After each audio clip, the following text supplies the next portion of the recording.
Namaskar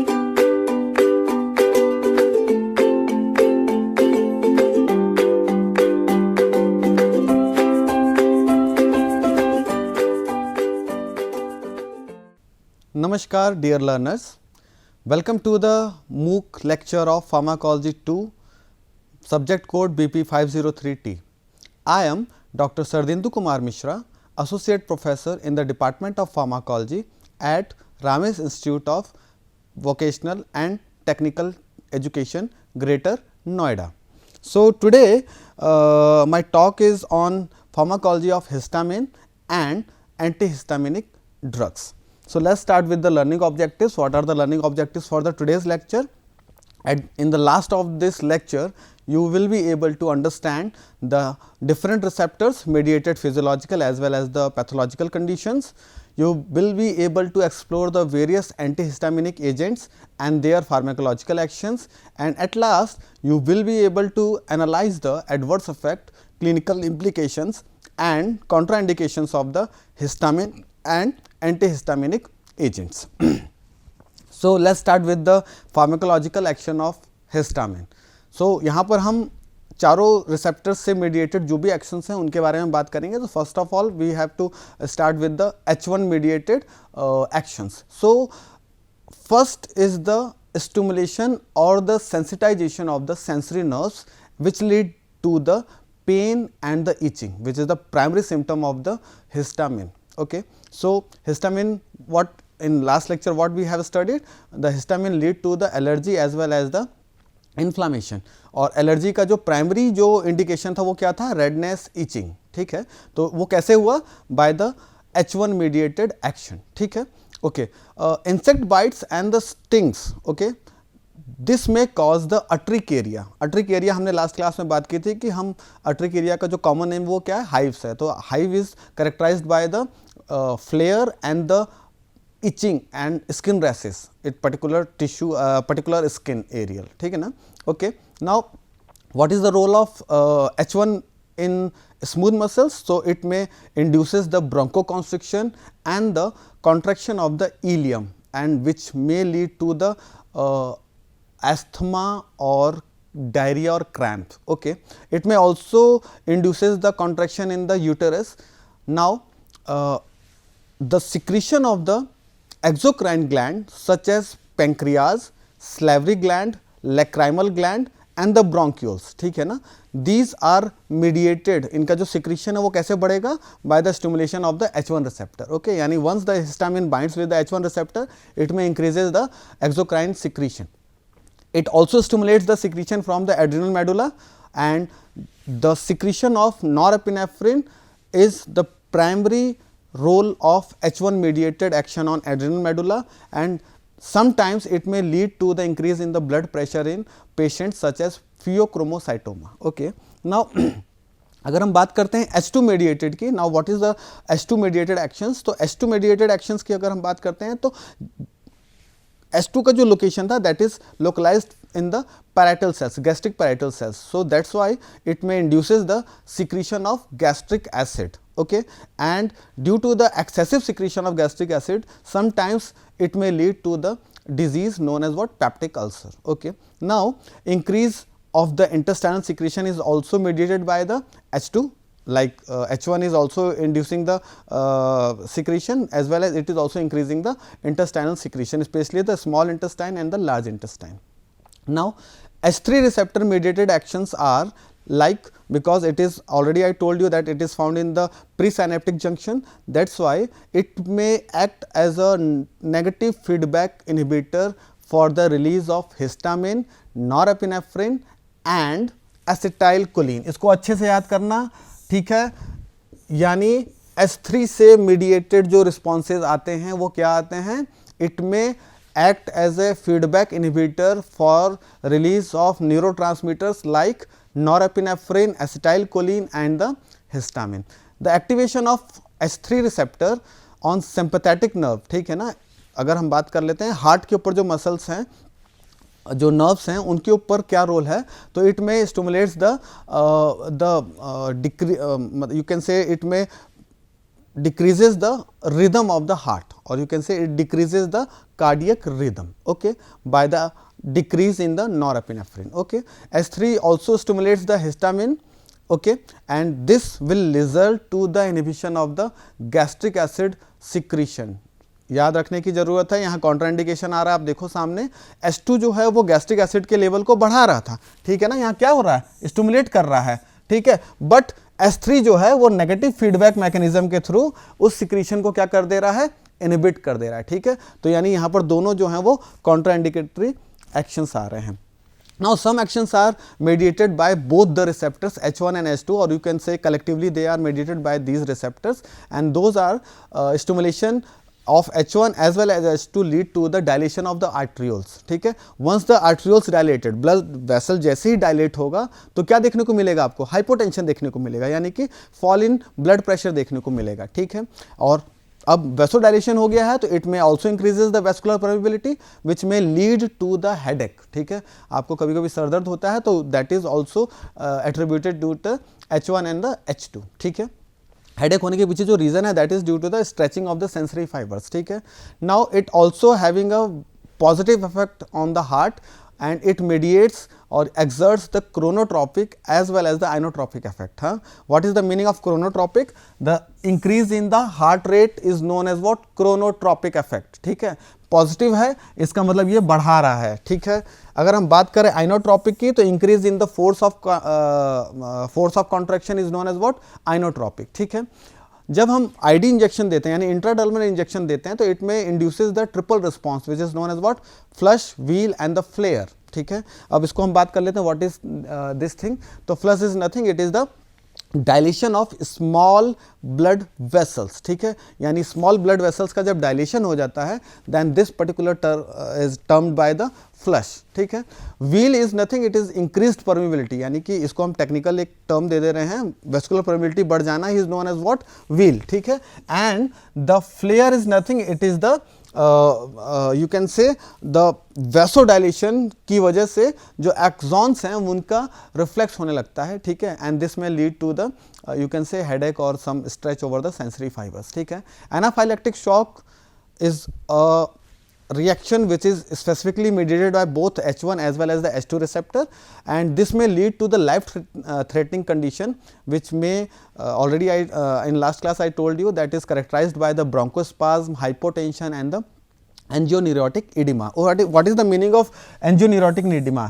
Angioneurotic edema is nothing, it is the swelling of, or you can say the collection of the fluid in the soft tissues, ठीक है। आपके lips के, आपके ये जो मतलब चिन है यहाँ पर ना आपके स्वेलिंग होने लग जाएगी, ठीक है ना। तो this is a very common phenomena which is characterised by the anaphylactic shock, okay. Now let's move to the pathological condition of the histamine, okay. तो जनरली H2 मेडिएटेड अगर हम बात कर लें तो H2 मेडिएटेड अगर हम पैथोलॉजिकल कंडीशंस की बात करें तो it may lead to the increase in the gastric acid secretion and which excessively that excessive secretion of that gastric acid may lead to the peptic ulcer, ठीक है ना। और sometimes NSAID is also stimulating the that particular parietal cells, okay. Now the activation of H plus K plus ATPase, that means proton pump, is also mediated by the H2 receptor, and for inhibiting this particular enzyme we can take what, H2 blockers like cimetidine, ranitidine, famotidine, nizatidine, ठीक है। These all drugs are what, these are the H2 blockers, okay. Now H2 blockers also suppresses by acid secretion by decreasing the acetylcholine secretion as well as the gastric secretion, ठीक है, okay. Now what is the role over the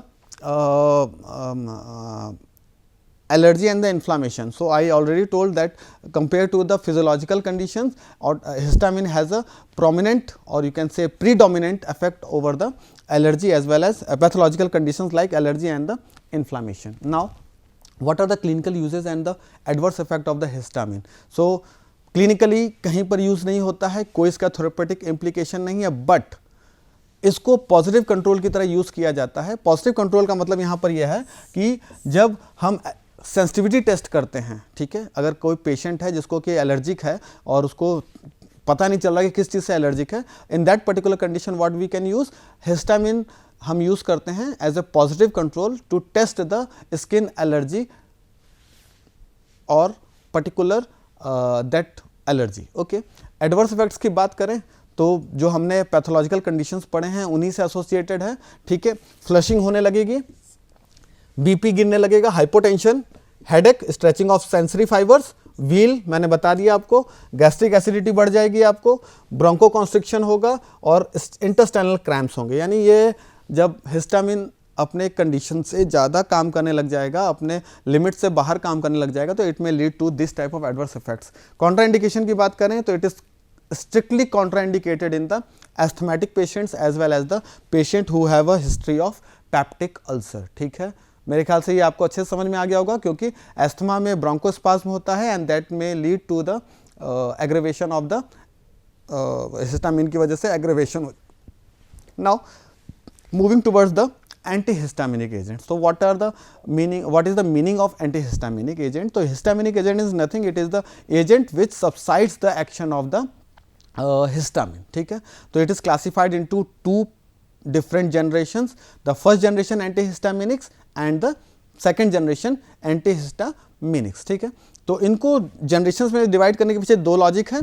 the first logic is that कि इनकी जो discovery है, first generation पहले आया था और सेकंड जनरेशन बाद में आया था, डिस्कवरी बाद में हुई थी। And the second and the major difference is that the first generation antihistaminic have a sedative property, dizziness, they may cause the dizziness, decrease in the psychomotor activity, whereas second generation have lack this particular adverse effects, ठीक है। तो classification देख लेते हैं। Highly sedative की अगर हम बात कर लेते हैं तो the डाइमेनहाइड्रेनेट, diphenhydramine and the promethazine, these are the primary drugs which have causing the high sedative effect on the brain, because antihistaminic have the properties to cross the triple B, ठीक है। ये सारे ड्रग क्या करती हैं, triple B को cross करती हैं, और ट्रिपल बी को क्रॉस करने की वजह से ये ब्रेन में जो हिस्टामिन उसको क्या करेंगे, इनहिबिट कर देंगी। और अगर आपको याद होगा तो लास्ट लेक्चर में हमने बात की थी that histamine also maintain the wakefulness, वो आपको जगाए रखता है, आपके ब्रेन को स्टिमुलेट रखता है, ठीक है ना। तो अगर once the drug crosses the triple B, it may lead to the suppression of that wakefulness that may lead to the sedation or the sleepy condition, okay। moderate sedative की अगर हम बात कर लें फर्स्ट जनरेशन में, तो cyproheptadine, pheniramine and the clemastine is the moderate sedatives, whereas the mild sedatives are meclizine, chlorpheniramine and the cinnarizine, ठीक है। सेकेंड जनरेशन एंटीहिस्टामिनिक से अगर हम बात करते हैं तो इसमें वो ड्रग्स आ जाते हैं जो कि ना के बराबर या फिर लेस सेडेटिव प्रॉपर्टी है उनकी, ठीक है। एस्टिमाजोल, फैक्सोफेनाडिन, सिट्राजिन, लेवोसिट्राजिन, लोराटाडिन, ओलेप्टाडिन, रूपाप्टिडिन, ठीक है ना। ये सारे के सारे ड्रग्स जो हैं दे have a very good effect on the histaminic activity, ठीक है, against the histaminic activity and don't have the sedative property, ठीक है। एलेग्रा आप बहुत कॉमनली आप यूज़ करते होगे, that Allegra consist of what, fexofenadine, ठीक है। Pharmacological action of antihistaminic drugs देख लेते हैं। तो generally it antagonizes the action of histamine, it subsides the action of the histamine, it blocks the histamine mediated action like bronchoconstriction, intestinal contraction and triple response, ठीक है। Triple response में याद होगा आपको अच्छे से, कहाँ की हमने बात की थी, फ्लेयर, फ्लश एंड व्हील, ठीक है। तो ये वो ट्रिपल रिस्पॉन्स है। जब इंट्राडर्मल में इंजेक्शन दिया था हमने किसका, हिस्टामिन का, तो उस टाइम पे ये 3 रिस्पॉन्सेज आए थे, तो उसको भी ये क्या करता है, सबसाइड करता है, ठीक है। Now the antihistaminic agent also abolishes the release of the adrenaline from the adrenal medulla, as well as it increases the heart rate as well as the force of contraction, ठीक है। Anti allergic action, अच्छा अब ये part जो है this is mediated due to the S3, ठीक है। ये S3 की मीडिएटेड की वजह से हो रहा है, ठीक है। इसको थोड़ा आप समझ में रखना, ध्यान में रखना। एंटी एलर्जिक एक्शंस को कंट्रोल करता है, यानी कि it suppresses the immediate type 1 hypersensitivity and angioedema, ठीक है। एंजियोइडिमा को भी कंट्रोल करता है, एट्रिकेरिया को एंजिंग के कंडीशंस में भी it is very primarily use, ठीक है। CNS एक्शन की अगर हम बात कर लें तो ये ट्रिपल बी को क्रॉस करता है, यानी ब्लड ब्रेन बैरियर को क्रॉस करता है, and this is the reason why it may induces the sedative property. ठीक है ना, आपको याद हो गया, अब समझ में आ गया होगा अच्छे से। ठीक है, यानी कि H1 को जैसे ही ये ब्लॉक करेगा आपको क्या आने प्रॉब्लम होने लगेगी, आपको नींद आने लग जाएगी। ठीक है, सेडेशन स्टार्ट होने लगेगा। फार्माकोलॉजी दूसरे जनरेशन की अगर हम बात कर लेते हैं, सेकंड जनरेशन की, जो पहले हमने पढ़ा था वो फर्स्ट जनरेशन था, तो याद रखना second generation antihistaminics are non sedating, बिल्कुल भी सिडेशन कॉज नहीं करते हैं। That's why they are very helpful for the people who are driving or who are working in a mechanical or chemical company. Okay, ठीक है, it is very helpful to treat the motion sickness.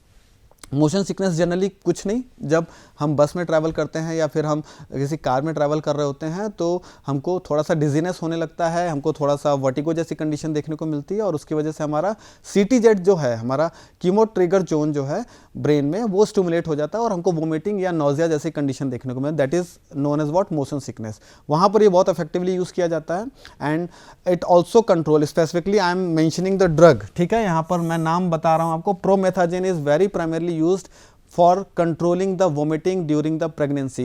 In pregnancy, the vomiting is a primary characteristic feature, and to control that vomiting, we use the promethazine. ठीक है, clinically it is used. Okay, promethazine is also helpful to control the tremor rigidity in the Parkinson disease. ठीक है, अब Parkinson disease क्या होता है, शायद अच्छे से याद आपको ना हो, मैं दोबारा से आपको समझा देता हूँ। जब हमारे ब्रेन में एक न्यूरोट्रांसमीटर होता है which is known as what, dopamine. ठीक है, तो डोपामिन का लेवल जब हमारे ब्रेन में कम होने लगेगा तो that may lead to what, Parkinson disease. ठीक है, अब पार्किंसन डिजीज को हम ऐसे समझ लेते हैं कि it is nothing, it is what, the lack of coordination between the muscles. ठीक है ना, आप अगर अपने घर में या आसपास के जगह पर ऑब्जर्व करो तो आपको शायद कोई पार्किंसन का पेशेंट देखने को मिल जाए। मैं आपको प्राइमरी सिम्टम्स बता देता हूँ क्या होते हैं वो। आप वो जिसको generally it is a disease which is found in the people who have above 60, ठीक है, and they have a sign and symptom like that, उनका हाथ अगर वो गिलास पकड़ेंगे या चम्मच आपने उनको पकड़ाया तो उनकी ट्रिमरिंग स्टार्ट हो जाएगी। ठीक है, उनका हाथ जो है वो इनवॉलेंटरली काम करने लगेगा, वो कंट्रोल नहीं होगा। ठीक है ना, this is what it is known as what, tremor. ठीक है, हाँ, और पर्टिकुलर कुछ जगहों पर रिजिडिटी आ जाएगी, मतलब अगर हमने किसी चीज़ को पकड़ा फॉर एग्जाम्पल, ठीक है, तो उसको दोबारा हम छोड़ भी देते हैं। ठीक है, हाँ, लेकिन वो उन्होंने पकड़ लिया तो वो चाह कर भी उसको छोड़ नहीं पाते हैं। This is known as what, rigidity. तो यहाँ पर promethazine is a drug for choice specifically when histamine is involve in the what, PD. ठीक है, आप याद रखना, हिस्टामिन की वजह से भी पीडी में इश्यूज आते हैं, और वो जो इश्यूज हैं वो जनरली किस फॉर्म में होते हैं, ट्रिमर और रिजिडिटी के फॉर्म में। ठीक है, ट्रिमर और रिजिडिटी के फॉर्म में वो हमको देखने को मिलते हैं। सिप्रोहेप्टाडिन की बात करें, this is the second antihistaminic which is a moderate sedative. ठीक है, तो अगर इसकी बात कर लेते हैं तो दे have a property of mild stimulation of the appetite. ठीक है, याद होगा हिस्टामिन क्या कर रहा था, आपकी भूख को मार रहा था, एनोरेक्सिया कॉज कर रहा था, but cyproheptadine is a agent which can increase the appetite. ठीक है, ये आपकी भूख को बढ़ाता है। दैट्स वाई जो ग्रोइंग बच्चे होते हैं, जो खाना नहीं खा रहे होते हैं, उनकी ग्रोथ अच्छी नहीं हो रही होती है, तो doctor sometimes may suggest the cyproheptadine syrup for the control, for the proper growth and the development. ठीक है, एंटीकोनर्जिक प्रॉपर्टी भी होती है एंटीहिस्टामिनिक की, क्योंकि आपने देखा था कि कुछ एक्शंस थे, लैक्राइमल ग्लैंड या एजोक्राइन ग्लैंड को स्टिमुलेट कर रहा था, उनसे सिक्रीशन को इंक्रीज कर रहा था। तो यहाँ पर H1 ब्लॉकर्स जो हैं वो क्या करते हैं, एस्टाइलकोलिन रिलीज को ब्लॉक कर देते हैं, जिसकी वजह से मस्करनिक एक्टिविटी जो है, यानी कि जो M1 एक्टिविटी है, ठीक है, आपको यहाँ मैं स्पेसिफाई कर देता हूँ, M1 एक्टिविटी जो है, मस्करनिक रिसेप्टर 1 की जो एक्टिविटी है वो क्या हो जाती है, डिक्रीज हो जाती है। ठीक है ना, ओके। अगर हम बात कर लें कि अगर हमको स्केलिंग करना हो कि कैसे हमारा कौन सा ज़्यादा एंटीकोनर्जिक है, अच्छा, ठीक है, तो promethazine is the most prominent anticholinergic agent and cetirizine is the least anticholinergic agent. ठीक है ना, आपको इसको अच्छे से याद रखना होगा। ठीक है, now what is the effect of the antihistaminic on the blood pressure? तो जब हम आईवी इंजेक्शन देते हैं, when we inject the antihistaminic through the IV route, तो they will induce the hypotension, ठीक है, ये हाइपोटेंशन इंड्यूस करते हैं और इसके पीछे जो रीज़न होता है that is the involvement of the you can से अल्फा रिसेप्टर, ठीक है ना, अल्फा ब्लॉकेट की वजह से ये आपको सीन देखने को मिलता है। काइनेटिक्स की बात करते हैं, फार्माकोकाइनेटिक्स क्या है एंटीहिस्टामिनिक का, ये कॉमन है, जनरली थोड़ा बहुत वेरिएशन हो सकता है, बाकी कॉमनली हर जगह ये देखने को मिलता है। Orally they are stable, well absorbed and they also administer through the parenteral route, ठीक है। अगर हम बात कर लें कि मेटाबॉलिज्म कहाँ होता है इसका, तो generally they are metabolised in the liver and excreted through the urine, ठीक है। First generation antihistaminics have the ability to cross the triple B, whereas second generation don't, or they don't cross triple B, ठीक है। Duration of action की अगर बात कर लेते हैं तो जनरली जो फर्स्ट जनरेशन है, ठीक है ना, उनका एक्टिविटी जो है 4 to 6 आवर्स तक ही देखने को मिलता है, और सेकंड जनरेशन जो है उनकी एक्टिविटी जो है वो 6 to 12 और sometimes in some particular specific drugs it may increase up to the 24 hours, ठीक है। यहाँ मैं आपको स्पेसिफाई कर देता हूँ, क्लोरफेनरामिन, फेक्सोफेनाडिन, सिट्रिजिन, इनका जो ड्यूरेशन ऑफ एक्शन है दैट में लास्ट अप टू 24 आवर, ठीक है। आपको याद रखना होगा, फिर से मैं बता देता हूँ, क्लोरफेनरामिन, फेक्सोफेनाडिन एंड सिट्रिजिन, इनका जो एक्टिविटी है वो लास्ट होता है 24 आवर्स तक। नाउ H1 एंटागोनिज्म की बात कर लेते हैं, जो कन्वेंशनल एंटीहिस्टामिनिक्स हैं, यानी फर्स्ट जनरेशन के जो एंटीहिस्टामिनिक्स हैं उनका क्या साइड इफेक्ट देखने को मिलता है हमें, तो सबसे प्राइमरी साइड इफेक्ट है सेडेशन, डिमिनिश्ड अलर्टनेस, यानी कि आप एक्टिव नहीं रहोगे, lack of the motor incoordination, fatigueness and light headness, ठीक है ना।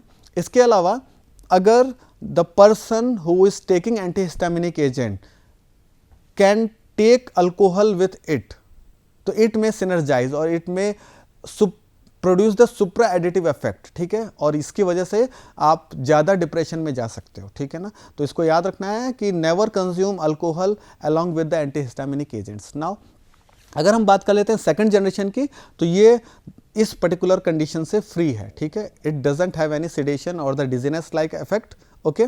Use of the conventional antihistaminic is not advisable in the childrens, please mind it, childrens में कभी भी फर्स्ट जनरेशन एंटीहिस्टामिनिक्स प्रेफर नहीं किया जाता है, because they have a CNS depressant property, okay. Now another side effects are dryness of mouth due to the anticholinergic property, alteration in the bowel movement, urinary retention, blurring of the vision, these all due to the M1 blockade, okay. Now H1 antagonism second generation की अगर हम बात कर लेते हैं तो ये 1980s के बाद आए थे, that's why they are known as what second generation, ठीक है ना। They doesn't have any CNS depressor property due to the lack of the triple B movement, okay. They have a selectivity towards the H1, ठीक है। हम यहाँ H1 की ही बात करेंगे, H2 जो है वो हम दूसरे सेमेस्टर में पढ़ना है पेप्टिक अल्सर के केस में, ठीक है। तो H1 के लिए स्पेसिफिक हैं ये, ठीक है। इनका कोई एंटीकोलिनर्जिक प्रॉपर्टी नहीं होता है and they doesn't impair the psychomotor activity, हाँ, जैसे फर्स्ट जनरेशन कर रहा था, हाँ। It doesn't inhibit the release of platelet activating factor, leukotrienes and other cytokines. They have a narrow spectrum of therapeutic implication, ठीक है। यानी यहाँ इसको आप समझ लो कि इनको हम बस कुछ सेलेक्टेड कंडीशंस में ही यूज़ कर सकते हैं, they are not the first choice of drug, ठीक है। तो सेकंड जनरेशन कब हम यूज़ करेंगे, जब कुछ पर्टिकुलर कंडीशंस ही देखने को मिलेंगे, like what, allergic rhinitis, conjunctivitis, urticaria, allergy, food poisoning, eczema and sneezing, ठीक है ना। कंजक्टिवाइटिस में जनरली जो ड्रग हम यूज़ करते हैं उसका नाम क्या है, एस्टिमाजोल है, ठीक है ना। ये मैं स्पेसिफिकली अलग से आपको बता दे रहा हूँ, okay. Now moving towards the specific pharmacology of drugs, ठीक है। तो हम यहाँ पर बात कर लेते हैं सबसे पहले फेक्सोफेनाडिन की, ठीक है। तो fexofenadine is a drug which is a second generation antihistaminic, it is a active metabolite of what, terfenadine, ठीक है। टरफेनाडिन का ये एक्टिव मेटाबोलाइट है। टरफेनाडिन मार्केट में पहले आया था, ठीक है। ये मैंने एक क्लाउड बना रखा है, इसको आप अच्छे से समझ लेना। टरफेनाडिन मार्केट में पहले आया था फेक्सोफेनाडिन से, और टरफेनाडिन के वजह से कुछ पर्टिकुलर प्रॉब्लम्स देखने को मिल रहे थे और वो प्रॉब्लम्स जनरली कार्डियोवैस्कुलर सिस्टम से एसोसिएटेड थे and the problem name is what, torsades de pointes, यानी कि prolongation of the QRT interval, ठीक है ना। तो ये प्रॉब्लम देखने को हमें मिल रहा था, ठीक है। इसके अलावा अगर हम बात कर लें तो फेक्सोफेनाडिन जो है वो डिग्रेड होता है तो वो टरफेनाडिन बनाता है और टरफेनाडिन जो है वो एक्टिव मायोटी है। फेक्सोफेनाडिन QT इंटरवल को प्रोलॉन्ग नहीं करता है जैसे कि टरफेनाडिन कर रहा था, ठीक है ना। It is free from the anti arrhythmic activity, arrhythmic activity. Cetirizine की अगर हम बात कर लें तो it is the metabolite of hydroxyzine, ठीक है, and it may induce mild sedation, ठीक है। It is not metabolized because it is already a metabolite of hydroxyzine, ठीक है, एंड डजंट प्रोड्यूस एरेथमिया और इंटरेक्शन विद द कैटेकनाजोल और the एरेथ्रोमाइसिन। Generally, cetirizine inhibits the histamine release, may induce the cytotoxic mediators and the eosinophil platelet inhibition is also seen with the cetirizine, ठीक है। They have a high concentration in skin, that's why they are very effectively used to control the eczema and the urticaria or dermatitis, ठीक है। Levocetirizine की बात कर लेते हैं तो levocetirizine is the R enantiomer of the cetirizine, ठीक है, नेगेटिव एनिशोमर है and it is also effective like cetirizine but having a less sedative property compare to the cetirizine, ठीक है। एजिलास्टिन की बात कर लें, it is a newer second generation H1 blocker and it is commonly use for the topical infection in particular, specifically अगर मैं बता दूं आपको तो कंजक्टिवाइटिस में हम इसको यूज़ करते हैं, ठीक है। It inhibits the inflammatory mediators along with the histamine and metabolised with the CYP3A4, ठीक है। Now clinical uses of the H1 blocker, ठीक है। तो क्लिनिकल यूजेस की बात कर लें तो it prevents the antigen antibody reactions, ठीक है। कंजक्टिवाइटिस में यूज़ करते हैं, एंजियोएडिमा में, common cold, motion sickness, vertigo. Vertigo का मतलब होता है जब आप ऊंचाई पे चलते हो तो आपको लगता है कि आपका सर घूम रहा है, आपको थोड़ा सा स्पिनिंग जैसी कंडीशन देखने को मिलती है। Cough, parkinsonism, acute muscle dystonia, sedative and the hypnotic property. H2 blockers की अगर हम बात कर लें तो इसमें generally cimetidine, ranitidine and famotidine आ जाता है, निजाटिडीन आ जाता है। ये गैस्ट्रिक एसिड के सिक्रीशन को ब्लॉक करते हैं और जनरली ये इनहिबिट करते हैं histamine, gastrin, acetylcholine and the food, जिनकी वजह से एसिड सिक्रीशन ज़्यादा होता है, ठीक है। ड्यूडेनल अल्सर ब्लीडिंग को भी ये हील करते हैं, ठीक है। Now moving towards the H3/H4 blocker, तो tiprolisant is the drug which is known as H3 antagonist and it reduces the sleep cycle, weight gain and causes the behavioral changes. H4 plays a role in the inflammatory pathway specific to the eosinophils and the mast cells and there is no selective H4 ligand which can reported, but H1 blocker have a tendency to bind with the H4 receptor and inhibit the H4 mediated actions. Thank you.